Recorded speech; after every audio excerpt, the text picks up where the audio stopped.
Hi dear students, പുതിയൊരു വീഡിയോയിലേക്ക് എല്ലാവർക്കും സ്വാഗതം. ഇന്ന് നാം ഡിസ്കസ് ചെയ്യുന്നത് സ്ട്രക്ചർ അനാലിസിസ് എന്ന് പറയുന്ന കോഴ്സിൻ്റെ കുറച്ച് ഡീറ്റെയിൽസ് ആയിരിക്കും.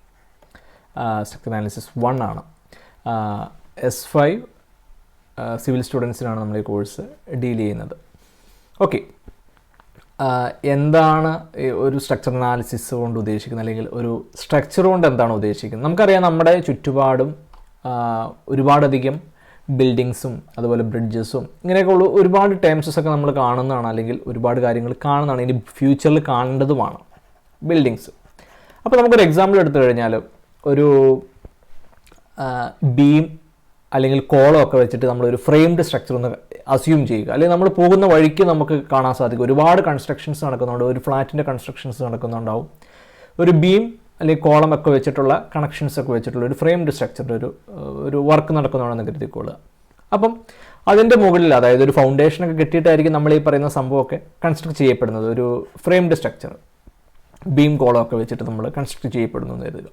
അപ്പോൾ ഇതിൻ്റെ മുകളിൽ ഒരുപാട് ലോഡ്സസ് ഉണ്ടാവും. ഈ ബീം കോളത്തിന് തന്നെ വെയിറ്റ് ഉണ്ട്, അതോടൊപ്പം തന്നെ സ്ലാബ് അല്ലെങ്കിൽ ഫ്ലോർ ലോഡ്സ്, അങ്ങനെ ഒരുപാട് ലോഡ്സസ് ഉണ്ട്. അപ്പോൾ ഈ ലോഡ്സസിനൊക്കെ ഈ പറയുന്ന നമ്മൾ ഡിസൈൻ ചെയ്യപ്പെടുന്ന, അല്ലെങ്കിൽ നമ്മൾ ഈ ഡെവലപ്പ് ചെയ്യുന്ന ബീം കോളത്തിന് ഹോൾഡ് ഡൗൺ ചെയ്യാൻ സാധിക്കുന്നുണ്ടോ ഇല്ലയോ എന്നും കൂടെ നമ്മൾ അനലൈസ് ചെയ്യേണ്ടതായിട്ട് ആവശ്യകതയുണ്ട്. അപ്പോൾ അങ്ങനെയുള്ളൊരു സംഭവത്തിന്, അങ്ങനെ അനലൈസ് ചെയ്യാൻ വേണ്ടിയുള്ളൊരു സംഭവമാണ് ഈ സ്ട്രക്ചർ അനാലിസിസിൽ ഡീൽ ചെയ്യപ്പെടുന്നത് അല്ലെങ്കിൽ ഡിസ്കസ് ചെയ്യപ്പെടുന്നത്. അതിൻ്റെ ഒരു ഡിഫറെൻറ്റ് ബേസസ് ആയിരിക്കും നമ്മൾ ഇതിനകത്ത് ഡിസ്കസ് ചെയ്യുന്നത്. ഈ പറയുന്ന ഡിഫറെൻറ്റ് ലോഡ്സസിനെ എങ്ങനെ ഈ ബിൽഡിങ്ങിന് അല്ലെങ്കിൽ ഈ പറയുന്ന സൂപ്പർ സ്ട്രക്ചറിന് ഹോൾഡ് ഡൗൺ ചെയ്യാൻ സാധിക്കുന്നു, അല്ലെങ്കിൽ അതിനെയൊക്കെ നമുക്ക് എങ്ങനെ വിസ്റ്റാൻഡ് ചെയ്യാൻ സാധിക്കുന്നു. അപ്പോൾ അതിൻ്റെ ഒരു ഡിസ്കഷനും കാര്യങ്ങളുമാണ് ഇതിനകത്ത് വരുന്നത്. അപ്പോൾ ഇതിനകത്തേക്ക് വരുമ്പോഴത്തേക്കും വളരെ ഇമ്പോർട്ടൻ്റ് ആയ രണ്ട് ടേംസസ് ആണ് ബെൻഡിങ് മൊമെൻറ്റും ഷിയർ ഫോഴ്സും. നമുക്കറിയാം, മെക്കാനിക്സിൽ നമ്മൾ ചെറുതായിട്ട് ബീം അങ്ങനെയൊക്കെയുള്ള കുറച്ച് കാര്യങ്ങൾ കണ്ടു. എങ്ങനെയാണ് ഒരു സിംപ്ലി സപ്പോർട്ടഡ് ബീം വരയ്ക്കുന്നത്, അല്ലെങ്കിൽ ക്യാൻഡിലിവർ ബീം എങ്ങനെയാണ്. അതിനുശേഷം മെക്കാനിക്കൽ സോളിഡ്സ് എത്തിയപ്പോൾ കുറച്ചുകൂടെയും ഡീപ്പായിട്ട് അല്ലെങ്കിൽ കുറച്ചുകൂടെയും ഡീറ്റെയിൽ ആയിട്ട് കണ്ടു. BMDയും SFD എന്നും പറഞ്ഞൊരു മോഡ്യൂൾ തന്നെ ഉണ്ടായിരുന്നു. അപ്പം ഈ ടേംസസ് ഒക്കെ വളരെയധികം ഇമ്പോർട്ടൻ്റ് ആണ്. ഈ BMD SFD എന്നും പറഞ്ഞ് നമ്മളത് ഒരു വർഷം മീൻസ് S3യിലാണ് ഇതിനു മുമ്പ് കണ്ടത്. അപ്പോൾ ഒരുപക്ഷെ മറന്നു പോയിട്ടുണ്ടെങ്കിൽ വീണ്ടും എടുത്ത് റിവൈസ് ചെയ്യേണ്ടതായിട്ടും ആവശ്യകതയാണ്. കാരണം അത്ര ഇമ്പോർട്ടൻ്റ് ആയൊരു ടോപ്പിക്കാണ് ഈ ബെൻഡിങ് മൊമെൻറ്റ് ഷിയർ ഫോഴ്സ് എന്നൊക്കെ പറയുന്നത്. നമുക്കൊരു ബിൽഡിംഗ് എടുത്തു കഴിഞ്ഞാൽ, ഇനി നിങ്ങൾ സ്ട്രക്ചറൽ എഞ്ചിനീയർ എന്നൊക്കെ പറയുന്ന ഒരു പോസ്റ്റുകളിലേക്കൊക്കെ കയറി കഴിയുമ്പോഴത്തേക്ക് നമ്മൾ എപ്പോഴും കാണുന്ന, അല്ലെങ്കിൽ അതൊക്കെ വെച്ചിട്ട് നമുക്ക് അനലൈസ് ചെയ്യപ്പെടുന്ന കുറച്ച് ഇമ്പോർട്ടൻറ്റ് ടേംസ് ആണ് ബെൻഡിങ് മൊമെൻറ്റും ഷിയർ ഫോഴ്സ് എന്നൊക്കെ പറയുന്ന ടേംസസ്. അപ്പോൾ ഇതാണ് ഒരു ഓവറോൾ പിക്ചർ. ഇനി നമുക്കറിയാം, ഈ നമ്മുടെ ഒരു സിലബസ് പാറ്റേണിലേക്കൊക്കെ വന്നു കഴിയുമ്പോഴത്തേക്കും നമ്മുടെ 2019 സ്കീമാണ് നമ്മൾ ഇപ്പോൾ സ്റ്റഡി ചെയ്തുകൊണ്ടിരിക്കുന്നത്. 2015 സ്കീമിൽ എങ്ങനെയായിരുന്നു?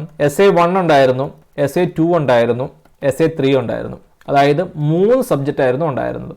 നമുക്ക് എത്തിയപ്പോഴത്തേക്കും അത് എന്ത് സംഭവിച്ചു? 2019 ആയപ്പോഴത്തേക്കും SA1 SA2 ആയി. അപ്പോൾ എന്നാ സംഭവിക്കുക?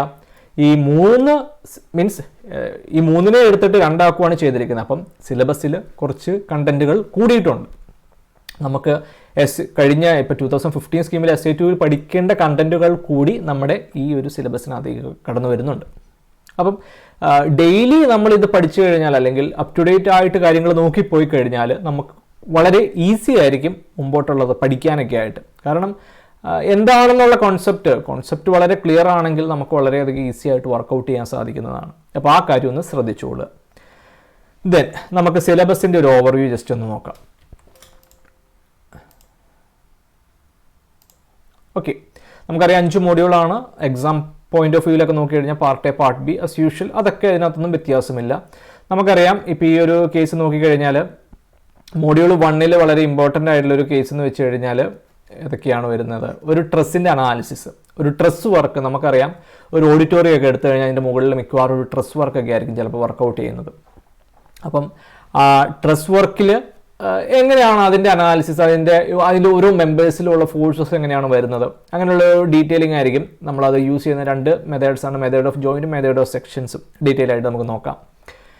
ദെൻ കുറച്ച് ഇമ്പോർട്ടൻറ്റ് ഡിഫ്ലക്ഷൻസ് കാൽക്കുലേറ്റ് ചെയ്യാനായിട്ട് നമ്മൾ യൂസ് ചെയ്യുന്ന കുറച്ച് മെത്തേഡ്സ് കാര്യങ്ങൾ നമ്മൾ ഡിസ്കസ് ചെയ്യും. Moment area method, then Castigliano's theorem, അങ്ങനെയുള്ള കുറച്ച് കേസസ്. ഇതുകൊണ്ട് മോഡ്യൂൾ 1 നമുക്ക് കംപ്ലീറ്റ് ചെയ്യാൻ സാധിക്കും. ദെൻ മൊഡ്യൂൾ 2 വരുമ്പോഴത്തേക്കും കുറച്ച് തിയറി പാർട്ടുണ്ട്. വിർച്വൽ വർക്ക്, ബെറ്റീസ് തിയറം, അങ്ങനെ ഒരു തിയറിറ്റിക്കൽ കോൺസെപ്റ്റ്സ് ആയിരിക്കും അതിനകത്ത് നമ്മൾ മെയിനായിട്ട് ഡിസ്കസ് ചെയ്യപ്പെടുന്നത്. അതിനകത്ത് തന്നെ കുറച്ച് അധികമായിട്ട് വരുന്ന ഒരു ടേമാണ് മെത്തേഡ് ഓഫ് കൺസിസ്റ്റന്റ് ഡീഫോർമേഷൻ. ഈ ബീമിൻ്റെയൊക്കെ അനാലിസിസ് ഒക്കെ ആയിട്ട് റിലേറ്റ് ചെയ്തിട്ട് വരുന്ന ഒരു സംഭവമാണ്. നമുക്കത് ഡീൽ ചെയ്യുന്നതാണ്. ദെൻ മൂന്നാമത്തെ മൊഡ്യൂളിലേക്ക് വരുമ്പോഴത്തേക്കുമാണ് സംഭവിക്കുന്നത് സ്ലോപ്പ് ഡിഫ്ലക്ഷൻ മെത്തേഡും മൊമെന്റ് ഡിസ്ട്രിബ്യൂഷൻ മെത്തേഡും. അതായത് ഡിഫ്ലക്ഷൻ കാൽക്കുലേറ്റ് ചെയ്യാനായിട്ടൊക്കെ നമ്മൾ, അല്ലെങ്കിൽ BMDയും അതുപോലെ SFD ഒക്കെ നമ്മൾ വരയ്ക്കാനൊക്കെ ആയിട്ട് നമ്മൾ യൂസ് ചെയ്യപ്പെടുന്ന 2 മെത്തേഡ്സാണ്. അതിനെക്കുറിച്ച് നമ്മൾ വളരെ ഡീറ്റെയിൽ ആയിട്ട് നമ്മൾ സ്റ്റഡി ചെയ്യുന്നതായിരിക്കും. പിന്നെ മൊഡ്യൂൾ 4 വരുമ്പോഴത്തേക്ക് കുറച്ചും കൂടെയും നമുക്ക് കംഫർട്ടബിൾ ആയിരിക്കും ബാക്കിയുള്ള മൊഡ്യൂളുകളെ അപേക്ഷിച്ച് നോക്കിക്കഴിഞ്ഞാൽ. ഈ കേബിളും സസ്പെൻഷൻ ബ്രിഡ്ജിൻ്റെയൊക്കെ അനാലിസിസൊക്കെ കുറച്ചുകൂടി ഈസി ആയിരിക്കും കമ്പയർ ചെയ്യുമ്പോൾ. ദെൻ മൊഡ്യൂൾ 5 വരുമ്പോഴത്തേക്കും ആർച്ചസ് അത്യാവശ്യം വലിയ കുഴപ്പമില്ലാത്തതൊക്കെ പോകും. അതുപോലെ തന്നെ ഇൻഫ്ലുവൻസ് ലൈൻ ഡയഗ്രം കുറച്ചുണ്ട് കണ്ടന്റ്, പഠിച്ചു കഴിഞ്ഞാൽ വളരെ ഈസിയാണ്, വളരെ കംഫർട്ടായിട്ട് നമുക്ക് വർക്കൗട്ട് ചെയ്യാവുന്നതാണ്. ഇതാണ് വളരെ പെട്ടെന്ന് തന്നെ ഇതിൻ്റെ ഒരു ഓവർവ്യൂ പറഞ്ഞാണ്, കാരണം നമ്മൾ ടോപ്പിക്കുകളിലേക്കാണ് മെയിനായിട്ട് പോകേണ്ടത്. അപ്പം മെയിനായിട്ട് ഈ പറയുന്ന മൊഡ്യൂൾ 1 വരുമ്പോഴത്തേക്കും സ്ട്രെസ് അനാലിസിസ്, അത് വളരെ വളരെ ഇൻട്രസ്റ്റിംഗ് ആയിട്ടുള്ള ടോപ്പിക്കാണ്. വളരെ ഈസി ആയിട്ട് നമുക്ക് വർക്കൗട്ട് ചെയ്ത് എടുക്കാവുന്ന ഒരു ടോപ്പിക്കാണ്. അപ്പോൾ ഇതൊക്കെയാണ് ഒരു ഓവറോൾ പിക്ചർ നമ്മുടെ SA1 കേസ്, സ്ട്രക്ചർ അനാലിസിസ് 1 2019 സ്കീമിൻ്റെ ഒരു കേസ് നമുക്ക് നോക്കിക്കഴിഞ്ഞാൽ.